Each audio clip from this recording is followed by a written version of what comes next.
Good morning, my name is Joelle George, and this is my presentation on nuclear chemistry. So first we're just going to start off with one of the kinds of processes that is used in nuclear bombs, and that is fission.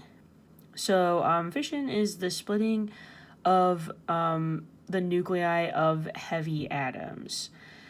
This is where you fire a neutron into the nucleus of an unstable atom, like I mentioned, that is normally pretty heavy.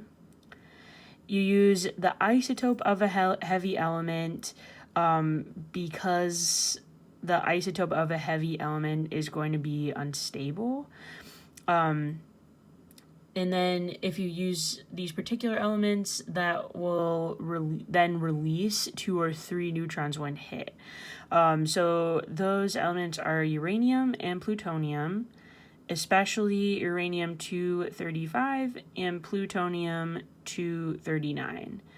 The reason we use these particular elements are because they do release those neutrons, so that then starts a chain reaction. So once those neutrons are released, they go on to run into more nuclei of these atoms. It just goes on and on. This is used in atomic bombs. This is a graphic here of kind of the process. So as we can see, that first neutron is fired into the uranium. That causes it to split and release 3 more neutrons. So that's kind of the beginning of that process. Another process that can occur depending on the bomb is fusion, which is kind of the opposite of fission. That is where atoms with a light nuclei can fuse together to form heavier nuclei. In order to have this, you do need to have extremely high temperature and pressures. So they can be kind of tough bombs to put together safely.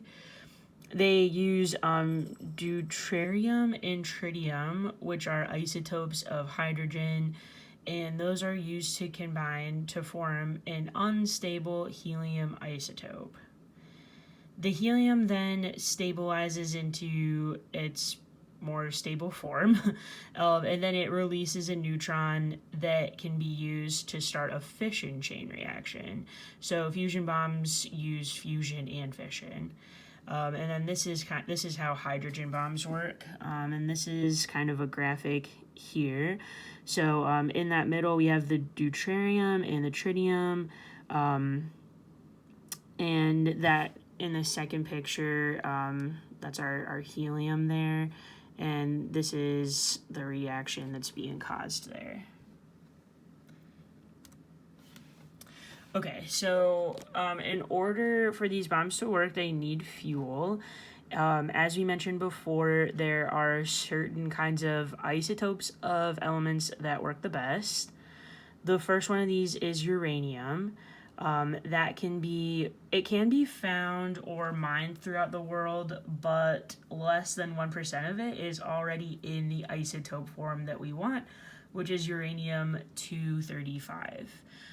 So that means you can find uranium everywhere, but not in the form you need it to be for nuclear weapons. That can be extracted from the seawater, but that's an expensive process. The most common way to do it is enriching other forms of uranium into the isotope that you want. To do that, you use centrifuges, but this can take a lot of time and a lot of money. And then this is a picture of uranium here.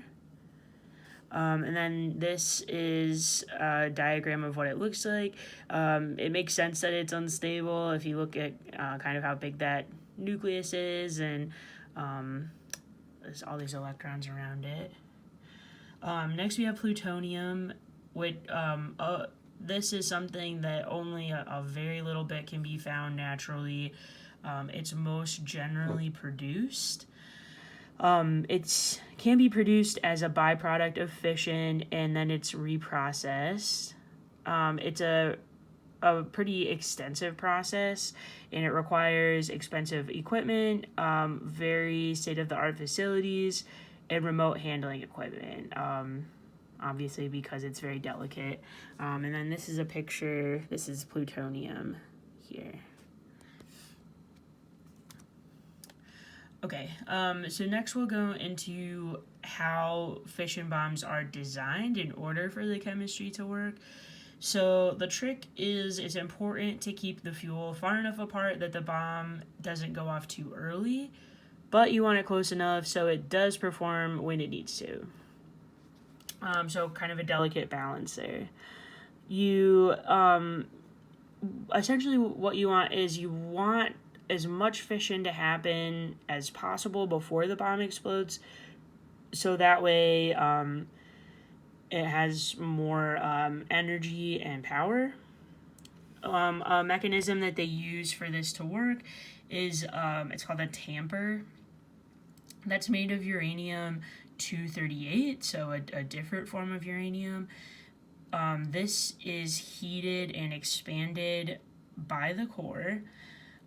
This tamper then expands and then puts pressure back on the fission core, so that slows the expansion of the fission core, essentially giving it more time to react before it explodes.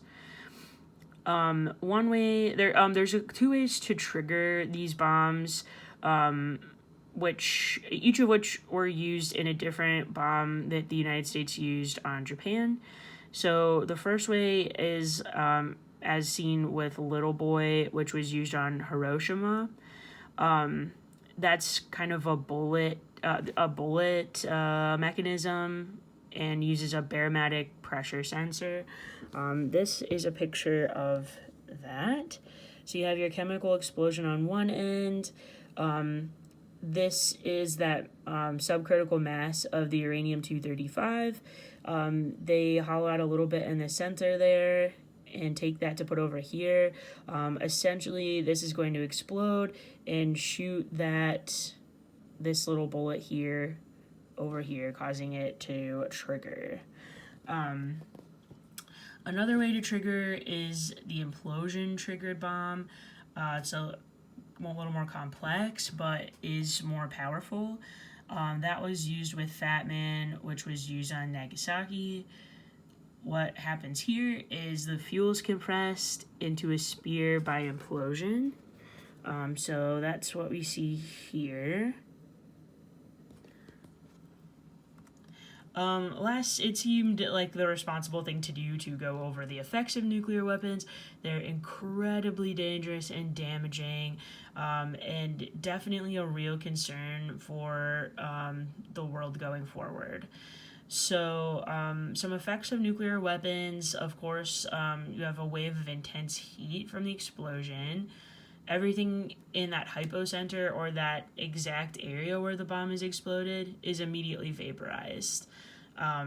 If a human was there, they would just disappear. The temperature gets up to 500 million degrees Fahrenheit, which is crazy. Of course, you have pressure from the shockwave of the blast, and then radiation and radioactive fallout. So some signs of radioactive fallout: nausea, vomiting, diarrhea, cataracts, hair loss, and then more long-term leukemia, infertility, and birth defects. So this is really serious stuff, and they're still studying the people who are exposed to the nuclear bombs in Japan. Also, if multiple nuclear bombs are set off, it could cause a nuclear winter. So that essentially all the dust and radioactive material would get into the atmosphere and start to block out sunlight.